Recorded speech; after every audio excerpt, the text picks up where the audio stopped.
Heya Cryptozens, tonight's show. Iranian traders allege Binance violated sanctions. Texas crypto miners shut down in heatwave. UK regulated pound sterling stablecoin launched. It's 10 p.m. Pacific time. The date is July 11th, 2022. Welcome back to the Crypto Overnighter. My name is Nicodemus, and I'll be your host. The cover model, mascot, and co-host for this podcast is Tex. And together we take a nightly look at the crypto NFT metaverse space and the industry that surrounds it. So go ahead and take a moment, subscribe to the podcast now, because we're here at 10 p.m. every night so that when you leave in the morning, you're taking with you the crypto news analysis that you need to start your day. And keep in mind, nothing in this show should ever be considered financial advice. A report put out by Reuters alleges their investigation turned up allegations that Binance continued to serve Iranian clients for years.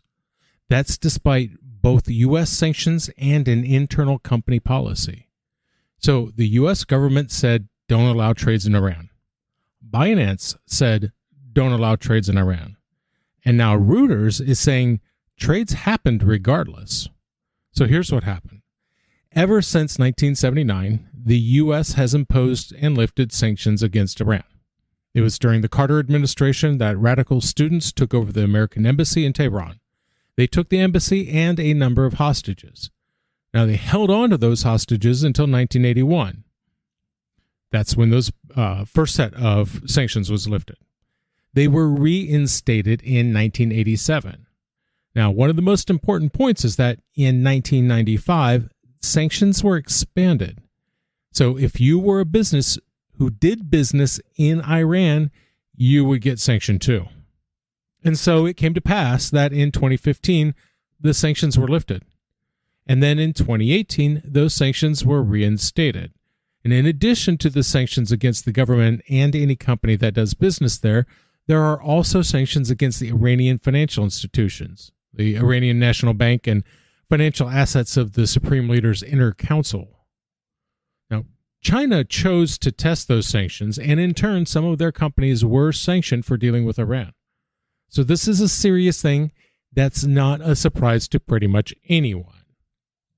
So in 2018, when the sanctions were reinstated, that November, Binance told their Iranian customers that Binance would no longer be serving them, that they should liquidate their accounts. Well, it seems that effort was less than successful. Reuters reports 7 traders that they interviewed said that they were able to get around the ban. They said they just kept using their Binance accounts up until September of last year. So nearly 3 years after they said Iranian customers were no longer going to have access to services, they were still getting access to services. Because in September of 2021, Binance started tightening its anti-money laundering checks. Yeah, it was in August 20th last year, Binance said that it would demand stricter background checks on customers to bolster their efforts against money laundering. One trader, Asel Elzad, said, quote, there were some alternatives, but none of them were as good as Binance. It didn't need identity verification, so we all used it. That's one trader. She said she was using it right up till September of last year. And they knew it was wrong. Reportedly, senior employees knew what was going on. They made jokes about it, referred to it in at least 10 messages in 2019 and 2020. Now, for their part, Binance leadership posted about Iran. In a blog post in March, Binance said the company, quote, follows international sanctions rules strictly. They said they put together, quote, global compliance task force, including world-renowned sanctions and law enforcement experts. This has the potential to get ugly, and especially for Binance U.S. customers. Because while it's true the allegations are against Binance and not Binance U.S., Binance U.S. is a U.S. company. Binance is not. That said, there is a secondary sanctioning that can happen. Binance U.S. might get sanctioned because it does business with Binance, Binance being accused of breaking sanctions. Because if it's substantiated that Binance did indeed enable Iranians to evade the U.S. trade embargo, that's a sanctionable offense. That said, I'm going to quote a line from the Reuters article because it's important. Quote, Reuters did not find evidence that sanctioned individuals used Binance. So keep that in mind. Don't go pulling off your money off of Binance. Right now, they're just allegations. They're FUD. If they get substantiated, fine. Go ahead and panic. But until then, don't go fudding around. They're just allegations. At the time of writing, the global crypto market cap is $889.19 billion. It's down 3.93% in 24. The top 5 cryptos by market cap are Bitcoin down 0.16%, Ethereum down 0.2%, Tether, USDC, and Binance Coin down 0.03%.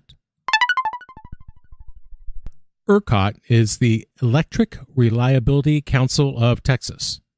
So during July, it's generally hot in Texas. I have in fact lived in the Lone Star State in my youth, so I'll tell you it gets hot in July. That said, not like this, because Texas has been day after day over 100 degrees Fahrenheit. And it was against that backdrop that ERCOT reported that Texan wind farms were having some trouble. They were, quote, generating significantly less. And of course, means less energy for cooling homes because 100 degrees is hot. On Sunday, ERCOT put out a plea. They were asking businesses and residents to conserve energy, knowing they're facing, quote, record high electric demand. Estimates put out by ERCOT showed electricity in Texas could surpass supply when you account for air conditioners and fans that are all going to get a workout when the temps start to get into triple digits. And as a result, many crypto miners are taking the day off in anticipation of, again, quote, record high electric demand. Now, part of the problem is wind, because wind generation wasn't meeting expectations. In fact, ERCOT reported on Sunday that wind generation was, quote, generating significantly less than it historically generated in this time period. So at a time when ERCOT prediction model shows an estimated demand of almost 80,000 megawatts, crypto miners stepped up to stand down. Core Scientific is an example. They put out a stand down notice for all of their ASIC servers in Texas. They tweeted, quote, to provide relief to people in Texas, all of Core Scientific ASIC servers located in the state have been powered down. Core Scientific's ASIC servers in Texas comprise less than 15% of our footprint and will remain powered down until further notice. Now, Riot Blockchain said they'd already scaled back at ERCOT's request. They cut some 8,600 megawatts from their draw. Likewise, Argo Blockchain's CEO Peter Wall. He said Argo had reduced their Texas ops. He said, quote, in times of high power demand, we believe that people should take priority over crypto mining. When ERCOT sends out a conservation alert, we take it seriously and curtail our mining operations. We did this again this afternoon, as did many of our peers in the mining space. And this isn't the first time that the Texas power grid has affected Bitcoin hash rate. 2021, freezing temps nearly overwhelmed the entire grid. Much of the state was without power for days. So in February of this year, Riot shut down 99% of their operations because they were predicting a repeat. Now, at the time, that was with an expectation of a 50,000 megawatt draw. They had been anticipating 80,000 for the next few days.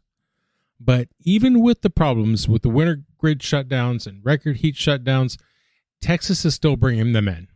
Remember that bill they passed in New York? The one that was so unfriendly to crypto miners? I don't think it's any coincidence that Riot is going to, quote, ship the balance of its S9 miner fleet from New York to Texas. So hang on, Texas. Hopefully those temps drop and you get some relief here soon. The global NFT market cap is up 5.75%. Sales volume is down 5% in 24 hours. According to CoinMarketCap, the top 5 NFT collections by sales volume are CryptoPunks, followed by Meebits, Mutant Apes, Other Deed, and Goblin Town.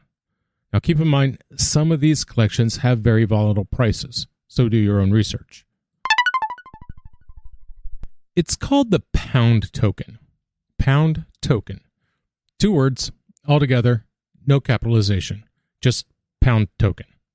Launched by the Isle of Man-based Blackfridge. Blackfridge. Also 2 words. Also, altogether, properly capitalized. So I heard of this thing and I had to go check it out. On their website at poundtoken.io, they call themselves, quote, the first GBP stablecoin regulated in the British Isles. Now, GBP being the abbreviation for pound sterling. From what I read, it looks like this is the first stablecoin launched under UK rules that uses the pound sterling as its value to peg to. So pound sterling is GBP. The pound token is GPPT. And so on the website, they say, quote, pound token uses a money transmission services license issued by the Isle of Man Financial Services Authority. Customer protection is one of the Isle of Man Financial Services Authority's 3 regulatory objectives. Now, one of the things to know is that Isle of Man Financial Service Authority requires Blackfridge to hold enough fiat to cover the value of pound token at all times. So, for every pound token they issue, they better have a pound sterling in their bank account. Otherwise, they're out of compliance.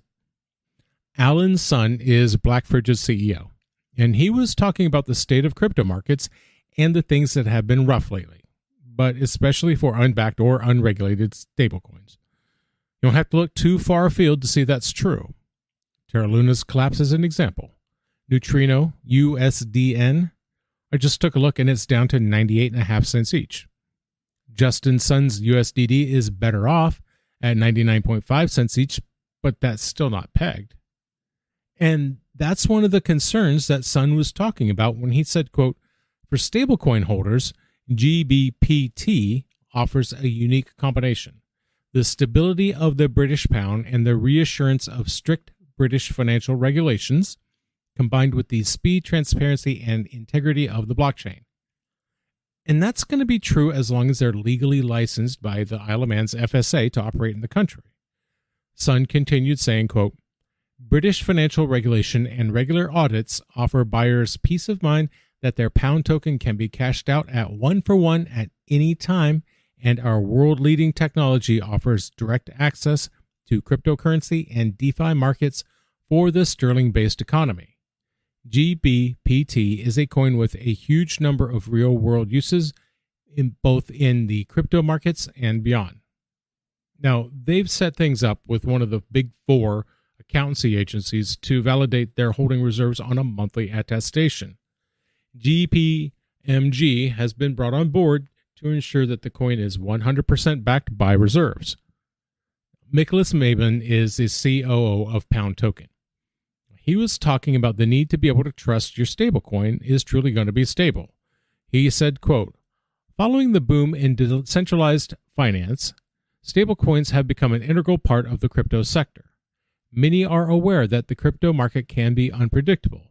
So, when trading a stablecoin, it's vital to know that you will always be able to take out what you put in. In addition to robust regulation, we're excited to have KPMG auditing Pound Token in this new exciting time to crypto and hope to bring further reassurance to those involved in the space. So, Pound Token was launched on Ethereum, strictly from an ease point of view. That said, they're planning on bridging it to multiple blockchains. Now, at present, you can buy it on Uniswap, Gate.io, and Bittrex Global. And that's going to do it for us tonight. I want to thank you, my listeners, because when you stop listening, I'll stop talking. You stay safe out there. Watch out for yourselves, but watch out for each other too. We'll see you tomorrow night.